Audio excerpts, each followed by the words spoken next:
আরেকটা প্রশ্ন বারবার এসেছে, প্রশ্ন করতে করতে আমার কান জ্বালাপাড়া হয়ে গেছে, এটা হচ্ছে আহলে হাদিস। আহলে হাদিস কাকে বলে? বর্তমানে দুনিয়ায় আহলে হাদিস বলতে কিছু নাই, বুঝেন নাই? যারা আহলে হাদিস বলে এরা কি? এরা লামাযহাবী। তা আহলে হাদিস কারা ছিল? বুখারী, মুসলিম, নাসাই, তিরমিজি, আবু দাউদ, এই সমস্ত হাফিজুল হাদিস, হাদিস শাস্ত্রের ইমাম যারা ছিলেন, উলুমু মুস্তালাহিল হাদিস, উলুমু মুস্তালাহিল হাদিস যারা জানতেন, তাদবিন করেছেন, হাজার হাজার হাদিস মুখস্থ ছিল, রেওয়ায়েত মুখস্থ ছিল, রাবিদের নাম মুখস্থ ছিল, আসমাউর রেজাল মুখস্থ ছিল, হাদিস কোনটা কি হুকুম তা জানতো, তাদেরকে বলা হতো আহলুল হাদিস। ওই রকম একজন আহলুল হাদিস ছিলেন আব্দুল হক মুহাদ্দিস দেহলভী, যিনি 450 বছর আগে ইন্তেকাল করছেন। এরপরে আর আহলু হাদিস বলে পৃথিবীতে কিছু নাই। এখন যারা আছে তারা হচ্ছে লামাযহাবী।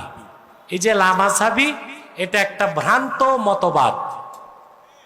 প্রশ্ন হচ্ছে কেন?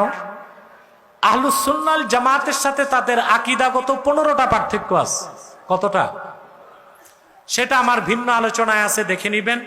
দ্বিতীয়, যে তাদের সাথে আমাদের যে দ্বন্দ্বগুলো, আমলি দ্বন্দ্ব আছে না? এখন তারা বলে আহলে হাদিস অর্থাৎ হাদিস অনুসরণ করে। তা আমরা তো দেখি তারা হাদিস অনুসরণ করে না। আমি একটা উদাহরণ দিচ্ছি।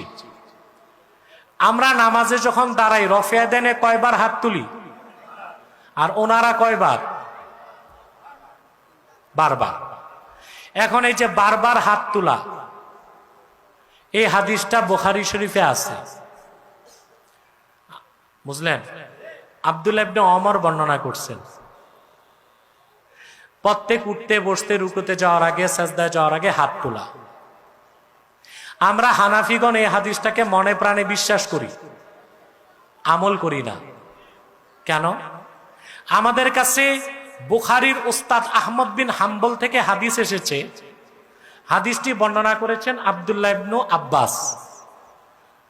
ওয়ান আব্দুল্লাহ ইবনে আব্বাস রাদিয়াল্লাহু তাআলা আনহুমা আন্নাহু ক্বাল আশারাতুন মান শাহিদা লাহুম রাসূলুল্লাহ সাল্লাল্লাহু আলাইহি ওয়াসাল্লাম আল জান্নাহ মা কানু ইয়ারফাউনা আইদিয়াহুম ইল্লা ফি ইফতিতাহিস সালাহ। আব্দুল্লাহ বিন আব্বাস বর্ণনা করেছেন, এমন 10 জন সাহাবী যাদের প্রত্যেককে আল্লাহর হাবিব সাল্লাল্লাহু আলাইহি ওয়াসাল্লাম দুনিয়াতে বেহেশতের খোঁজ খবর দিয়েছেন। ওই 10 জনকে কি বলা হয়? আব্দুল্লাহ বিন আব্বাস বলেন, এই আশারায়ে মুবাশশারার 10 জনের পিছনে আমি আব্দুল্লাহ বিন আব্বাস নামাজ পড়ছি, তারা তাকবীর তাহরিমা ছাড়া দ্বিতীয়বার হাত তুলেন নাই। হাদিসটি বর্ণনা করছেন আহমদ বিন হাম্বল তার মুসনাদে, যিনি বুখারীরও ওস্তাদ। আর হাত তোলার হাদিসটা বর্ণনা করছেন বুখারী সহিহ বুখারীতে। আমরা হানাফিরা দোনো হাদিসকে সহিহ বলে বিশ্বাস করি। বুখারীর হাদিসটাকে আমরা মানসুখ বলি, রহিত। আর আহমদ বিন হাম্বলের হাদিসটাকে আমরা নাসেখ বলি, রহিতকারী। তা আমরা দোনো হাদিস বিশ্বাস করে আহলে হাদিস হইতে পারলাম না। আর ওরা একটা হাদিস মানে আর একটা ছাড়ে। তারা কি আহলুল হাদিস না বাদুল হাদিস? বুঝেন নাই? আমরা পুরুষরা হাত বাঁধি নামাজে, কোথায়? ওরা হাত বাঁধে কোথায়? ওদেরকে চ্যালেঞ্জ করেন, বুকের উপর হাত বাঁধার একটা মারফু হাদিস বুখারী মুসলিমে দেখাইতে পারবে কিনা? কথায় কথায় তো বলে বুখারী মুসলিমে আছে কিনা।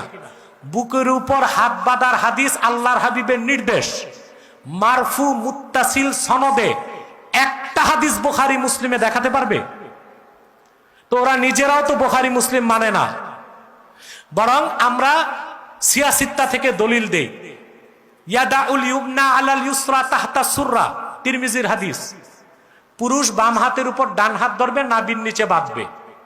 আবু দাউদের হাদিস, অমিনাস সুন্নাহ ওয়াদউল আকুফি আলাল আকুফি তাহতা সুররা। সুন্নাত হচ্ছে বাম কবজিগুলোর উপর ডান কবজি ধরা, নাভির নিচে বাঁধা। তো সিয়াসিত্তায় তো সব হাদিস আসছে নাভির নিচে বাঁধা। তোমরা এই ক্ষেত্রে সিয়াসিত্তার আমল করো না কেন? সহিহ ইবনে খুজাইমা থেকে একটা হাদিস তারা রিওয়ায়াত করে, ওই হাদিসটা হচ্ছে যায়ীফ। সময় মতো ওরা জয়ীফ হাদিসে আমল করে, সিয়াসিত্তার হাদিসও মানে না। আসলে তারা আহলুল হাদিস না, তারা বাদুল হাদিস। তারা হাদিসও মানে না, কোরআনও মানে না, ইজমাও মানে না। ওরা অন্ধ অনুসরণ করে ইবনু তাইমিয়ার, ইবনু আব্দুল হাব নজদির আর নাসির উদ্দিন আলবানির। বর্তমানে আহলে হাদিস বলতে কিছু নাই, এটা লামাজহাবি একটা ফেরকা। ফিরকা লামাজহাবিয়া ফিরকাতুম মিন ফিরাকিল বাতিলা। লামাজহাবি ফেরকা একটা বাতিল ফেরকা।